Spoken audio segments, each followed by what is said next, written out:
This is Plant-Based Briefing. Is it legal to kill baby chickens? By Jennifer Mishler at sentientmedia.org. And I'm Marian Erickson, host of this curated content plant-based podcast, where I narrate a variety of articles on plant-based and vegan living with permission in about 10 minutes or less every weekday. Today's article is from sentientmedia.org. They're a nonprofit news organization changing the conversation around animal agriculture across the globe. And now let's get to today's Plant-Based Briefing. Is it legal to kill baby chickens? By Jennifer Mishler at sentientmedia.org. Each year, up to 300 million male chicks in the U.S. are culled almost immediately after hatching by the egg and meat industries. This controversial practice occurs in hatcheries around the world, resulting in the death of an estimated 6 billion to 7 billion day-old birds. Animal protection groups have opposed the practice for decades, yet for now, the U.S. egg industry lags behind European nations in taking the first steps to change how it treats male chicks. There are some encouraging signs of progress, however, as science offers promising alternatives. What is culling a chicken? Chick culling refers to the selective, lethal removal of animals from a given population. In animal agriculture, including the chicken industry, the term is used to describe the killing of farmed animals earlier than the animals would have been slaughtered for human consumption, using various methods. Culling is done for multiple reasons, including in the cases of sick and injured chickens deemed unfit for human consumption and those with traits that are considered undesirable, as well as in attempts to control outbreaks of disease such as avian influenza. Male chicks, however, are culled the same day the birds are born into hatcheries, considered to be surplus animals. Workers called chicken sexers sort through the birds to determine their sex by squeezing out their anal vents in order to examine their genitalia. It is not always done accurately and must happen very quickly as birds continue to move down the line. Are baby chicks killed for food? Chickens, like most farmed animals, are no longer considered babies when they are slaughtered for human consumption, but they're slaughtered at a very young age. For chickens raised in the poultry industry, that age is around 4 to 6 weeks old. Starting their short lives in hatcheries, chickens are then sent to grow-out farms, where they will quickly reach their target market weight before they are ultimately transported in crates, sometimes over long distances and in extreme weather conditions, to slaughterhouses. Some birds, though, will not survive their breeding for rapid growth or the conditions on factory farms long enough to reach market weight. These animals will likely be culled while still at the grow-out farm. Male chicks who are culled after hatching are not used for human consumption, but are sometimes used as food for other animals, including captive reptiles and birds of prey. Why aren't male chicks suitable for meat? Male chicks hatched into the egg industry who cannot lay eggs like female chickens are considered useless to the chicken meat industry too. This is because in modern factory farms, the broiler chickens raised for meat are from different breeds to the layer hens who produce eggs. Layer hens are not bred to grow unnaturally large and fast like broilers, so these chicks will never produce enough meat to be considered profitable. How are chicks culled? Several different methods are used by the egg and poultry industries to cull day-old chickens, many of which have long been opposed by animal advocacy groups and some veterinarians. Suffocation. Probably the most prolonged method of culling is suffocation, in which birds are left in large plastic bags piled under many other chicks. The animals will struggle to breathe in the crowded bags as they slowly die. Electrocution. In another little-known practice, some chicks are shocked with electrical currents.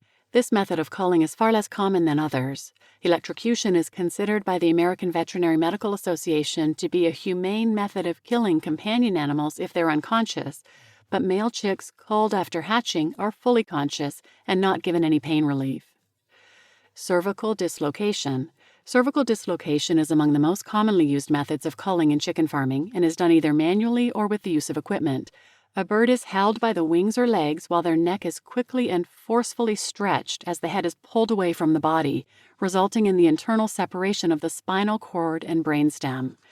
Research shows that cervical dislocation may not cause immediate unconsciousness, and it needs to be performed by a worker with the requisite training who can judge when to use tools and when manual dislocation is appropriate.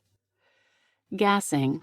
Some chicks are culled using strong concentrations of carbon dioxide, or CO2. In addition to hypercapnia or high CO2 in the bloodstream, the birds die of hypoxia, low oxygen levels in the tissues of the body. According to a study of chick culling using CO2 published in Poultry Science in 2019, Chicks do not immediately lose consciousness and may experience distress before doing so. The researchers add that the birds likely experience a feeling of difficult breathing during this window of consciousness. Maceration.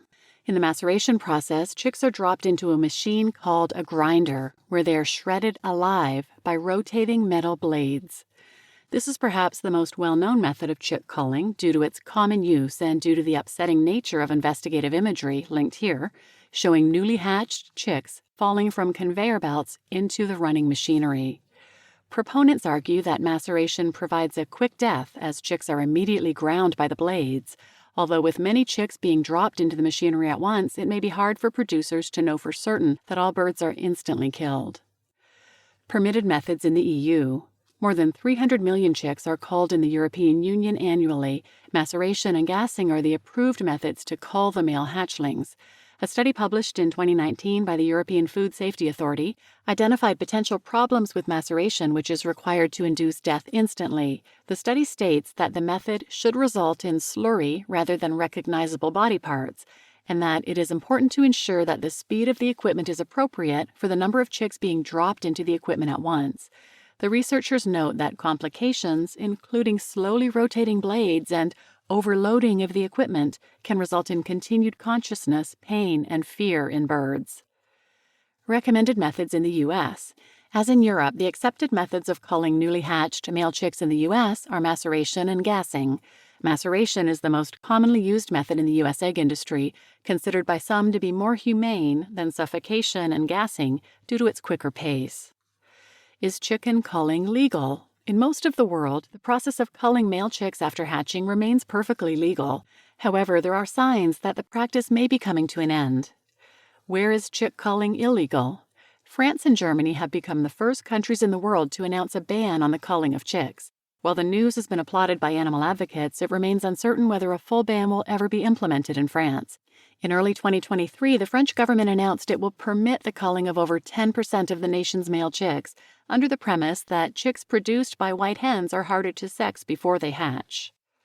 Chick culling statistics. Many nations around the world each cull tens or hundreds of millions of day-old chicks each year. Globally, the number soars to as many as 7 billion birds annually. If France establishes its full ban on culling, up to 50 million chicks a year will be impacted by the transition to in ovo sexing. In Germany, the ban will prevent the culling of 45 million chicks. Vox, in an article linked here, reports that 10 to 20% of Europe's hens now come from cull-free hatcheries, utilizing in ovo sexing, but notes that researchers believe male chicks could be capable of feeling pain by day 7 of incubation. This means that even in ovo culling may not completely prevent animal suffering. Campaigns to end the killing of male chicks have been met with industry opposition and a lack of public awareness in the UK, as has been the case elsewhere around the world. In the UK, 29 million chicks are culled annually. How to stop chick culling? While there have been some signs suggesting an end to the practice of culling male chicks, industry reform has been excruciatingly slow. In 2016, the United Egg Producers, which represents approximately 90% of the U.S. egg industry, committed to transition to technology allowing producers to determine the sex of chicks before they hatch, thereby ending the culling of male chicks by preventing their hatching. However, the trade organization has since walked back this pledge, its CEO stating that it is still working to find an ethical, economically feasible alternative. The statement acknowledged that in ovo sexing is now used to some extent in France and Germany, but claims that regular reporting to egg industry leaders worldwide indicates that a method that meets the food safety, ethical standards, and scalable solutions needed for the United States is not yet available. Meanwhile, scientists and animal advocates maintain that technology offers a viable path forward. What you can do. Each year, one of the most profitable industries on the planet continues to cull billions of male chicks to avoid any cut in earnings. As a result, most of these animals are ground alive or suffocated within hours of emerging from their eggs. This is the nature of intensive egg and meat production, built to move quickly and efficiently while maximizing profits. Yet there are signs that some nations are acting on the growing public demand for better treatment of farmed animals, and there are ways you can help reduce this practice. Many animal protection organizations, including Animal Equity and the Humane League, have active campaigns opposed to the culling of male chicks. Another effective way to withdraw your support for chick culling is to eat fewer eggs and a more plant-rich and sustainable diet instead. You just listened to Is It Legal to Kill Baby Chickens by Jennifer Mishler at sentientmedia.org, and I'm your host, Marian Erickson. As always, I link to the original post in the show notes, and from there you can find that Vox article that's referenced. That article came out in the spring of this year. A friend forwarded it to me, and it made me so angry. People advocating for and getting excited about ways to prevent the culling of male chicks so the egg industry can look less evil are not doing any favors for all of those female chickens. In fact, could be hurting them more. I hate this kind of thing. It just gives people excuses to keep abusing the female chickens. How about putting that research and development money towards developing new technology to make plant-based alternatives? With this approach, they're simply justifying the egg industry and the exploitation and abuse of all the females and the slaughter of those females once their egg production wanes. This technology for in ovo sexing, preventing the male chicks from being born, is a classic example of the humane hoax. All it's going to do is allow people to feel better about eating eggs, thinking that they're humane. And tune in next episode. I'm going to do another Sentient Media article called What's the Difference Between Animal Rights and Animal Welfare? It'll tie in nicely to this. So tune in for that one, and please share this episode with anyone who might benefit, and thanks for listening.